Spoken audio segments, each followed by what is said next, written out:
All right. Hey, Russell's promoting a book. My Bookie Walk? Yes. That's my biography. Yeah, that's why I'm here. Right, okay, focus. Oh, we should get a couple plugs in. Yeah, let's get them in. My Bookie Walk, That's my biography. A memoir of sex, drugs, and stand-up. And first time we met you, you were telling some of these stories. Of course, yeah, and I'm sure you got a ton of stuff. Yeah, that's it. It's an interesting book, that Bookie Walk. It does try. Yeah, before I, sort of got clean, I was obviously, as all people that are drug addicts, I was a chaotic individual. I was addicted to crack and heroin. Lived on the fringes of criminality and madness. So, like, my book sort of charts that kind of period. It's all about, sort of getting in mild criminal danger and lots of hullabaloo and sex and crack lunacy. and heroin. Yes, which is, in a way, they sort of cancel each other out. So it's like doing nothing. Pull up, pull down. Right. Should have picked one. I know, yeah, in a way, pick a team and stick with it. Stick with it, yeah. Right. You either want to be a drooling idiot in the corner or sort of antsy, anxious, grinding, paranoid nut. I oscillated between the two of those things, and it was very damaging to my career. And your music choices must have been very different, depending on what drug you were using. Yeah. Oh my God, I can't listen to Leonard Cohen now. Ah! Right. Put Public Enemy on. Oh no, always in strange moods. It was difficult to soundtrack that stuff. And you picked two perfect artists, Public Enemy or Leonard Cohen. Yeah. You're hosted again this year, right? There's been some. How come people keep asking me this question though? Because there's been. I think there's. I'd be very flattered to do it again, even though it was intense and very difficult. And the death threats are always, So I've got some death threats. Did you really? Yeah, but I sort of think if someone sends you a death threat, they've got it out of the system. Also, they've alerted you to the possibility of death, so you're on your guard and ready. What were they threatening you for? What did you say they didn't like? The George Bush stuff? thing. Yeah, so it has I to be just made a quick. stuff. It's only sort of a little bit of a joke. Yeah. Yes, I said that. But, like, of course, but I imagine the death threats kind of come from people who listen to your show. Otherwise, all the mail would be coming here, I'm guessing. Yeah. It's amazing, right? We don't get the threats. We just get the people that stand outside when we're walking by with that weird look on their face. Really? It's like, well, given the opportunity, I think that guy would kill me. Right, yeah. Yeah. They say hello. Yeah. I was thinking of that it must be so odd for the president of the United States, because you're just kind of a guy, you're hanging out, doing what you do, and then you run for president, you're the president, and now, no matter how good you are, there are crazy people out there that want to kill you. It's extraordinary. Like, it comes with the job. Like, all of a sudden, you're just a guy, you're hanging out, your wife, your kids, you have fun, and then people want to kill you. And you need this whole contingency of guards and everything to protect you from having that happen. Yeah, people should just say, well, he's going to die one day, I'll just wait. Yeah, wait it just out. Wait it out. People will eventually do die. It's proven. Yeah, it is a odd little gig. I started down the drug path. How long have you been sober now? 6 years now, mate. Yeah, one day at a time. It's much easier. I was in a lot of bother. It was a silly little business, really. I'm fascinated. Jim Norton, and he talks about it, so I'm not saying anything crazy here. I'm fascinated by his story because he stopped everything at 17, Jimmy? 18. 18 years old. And we think that's amazing because I think everyone at 18 was like, rocking some kind of substance. If you look at the way you were when you were 18 and you're drinking and drugging, right, everybody should stop and just not do it, because you're not responsible at that point. If you're getting into your 20s and you're still acting silly when you're drinking and doing drugs, then you have a problem and have to, like, stop doing them. But at 18, it's like everyone's a douchebag at 18. And we always ask him, how did you fucking know at 18? He must have known. I suppose if you know that it's destructive, you must have been feeling like sort of sick and it was getting out of control and you're going to get into trouble. I suppose if you know, right? Or something like that. But that definition, that's most 18-year-olds. Yeah, when you talk about, most people don't walk down most 18-year-olds don't call the FBI. There's the problem. They don't. I didn't call the FBI when I was 18. I left them alone. They don't fucking cut themselves. Most 18-year-olds don't. It's all the shit you do that even your friends who are fucked up aren't doing. That's it. When you notice your friends are not as bad as you, then you sort of think, oh, this is a problem. Then they got a problem.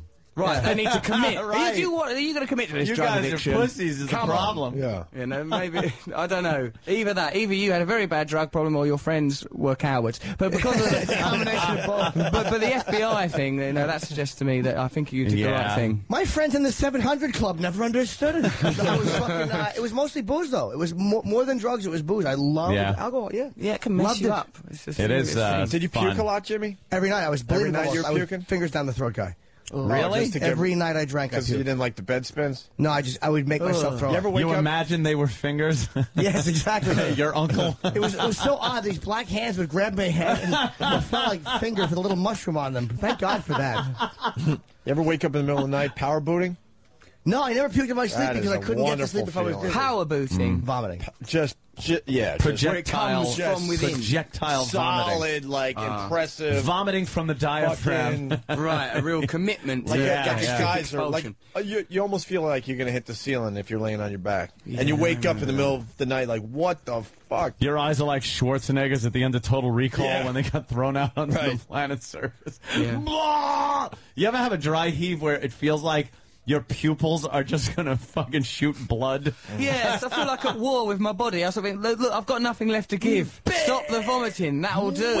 Yeah, you just every muscle is tightening up and there's just nothing left. Yeah, that's no way to live. Oh no. Do you miss it, Russell? Not when you sort of talk about the dry heaving and ringing the FBI and self-harm and all that madness. What part of it do you miss though? The, like, being able to switch your head off, not always thinking the whole time, the chaos, the irresponsibility, the madness of it, being able thinking, yeah, I'm living on the edge, man, I'm crazy, you know, and being not embarrassed about doing stuff, being able to go out and go mental. I miss those things, but when it became too high a price to pay, you know, sort of getting in trouble, bringing crazy people into work, getting arrested, getting thrown out of jobs and all that, I wouldn't have stopped if I didn't have to. I would have carried. That's why I think, you know, Jim stopping at 18. So There was I a don't think you'd definite stop unless you had line to. then between things you would do and things you wouldn't do, but depending on if you were Oh, drinking. yeah, totally. See, I think that is the defining point in somebody needing to stop drinking, is if there are certain things. I think everybody does certain things that they wouldn't do when they're drinking than when they're not drinking.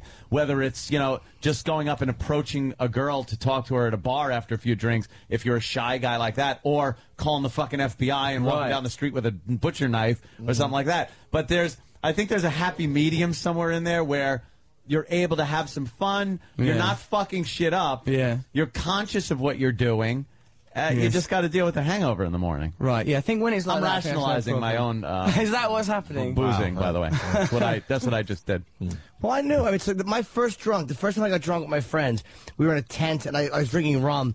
And I went to a supermarket and I pulled out a box cutter and I wanted to walk in and cut somebody with it because I didn't like how he shook my hand. All right, and? What I'm saying is, if you learn how to shake hands, there wouldn't be an alcohol problem in this country. You could have still been drinking. Yes! Firm, but not too aggressive. No clamminess with the handshake. A commitment to a handshake. No, there should be no sexual element to a handshake. No individual fingers on the palms. No elbow grab with the loose hand. That's too much. Yeah. That's like, why would you grab that elbow? What are you trying to prove? That Just could a be simple, very firm affectionate, hand. though. Yeah. I don't mind the hand cup. That when someone cups the hand, that could be a very affectionate Cup the balls is gesture. even more affectionate, I prefer by that the way. a lot. You fucking pinch my taint and say, good job. I'm yours for life. Now, the box cutter incident. Yeah. What stopped you? I think that I don't remember. I was in kind of a partial blackout, but I remember people just. I couldn't think. You can't do it. I don't remember why we walked away. The next thing I know, I was fucking vomiting bread balls in a tent. Ugh. Who's bread? My buddy Bread. The whole band. The whole fucking band was there. Oh, shit, that's it. God damn it. That's why they split up, I imagine. Bread ball. You came between them. They all wanted my mouth. One got stuck in the ass. That was the drummer, I think. So I'm leaving. Russell, what was the episode for you? I got arrested at the Edinburgh Festival where I was doing stand-up comedy, and I got for the security there. I was on stage doing stand-up. I got into a confrontation with a member of the audience. The security of the gig sided with the member of the audience and threw me through a glass door, gashed up all my leg, lost loads and loads of blood, had to go to the hospital, tried to get some kids in the foyer of the hospital to go and score me some heroin. They never came back. Unreliable children. I resent them to this day. Then they had to stitch up my leg. I got sacked from that job. Then the time when I got sacked from MTV because of the foolish, stupid dressing up as Osama bin Laden after 9/11, which was madness, and I apologise for that again. But I was on crack and heroin. That was I got sacked that day. Bringing homeless people into the studio when I was at XFM, smoking crack with them and reading out pornography on a Sunday afternoon. Got sacked from that job. That was a big incident for me. All of it, just getting my friends sacked from jobs. That's when they just got, this is out of control now. This has got to stop. And that's why I started to hang out with a lot of like rough sleepers and homeless people, bring them into the world that I lived in of like sort of TV and stuff. You That's know, kind of cool though. We sort of do that, except with the drugs and the alcohol. Without the heroin. We got our homeless friends and stuff we bring by. Some of it was all right, but it like, shows it was your just talent because job. you kept getting jobs after that. That's true. That's true. I did keep fighting back. So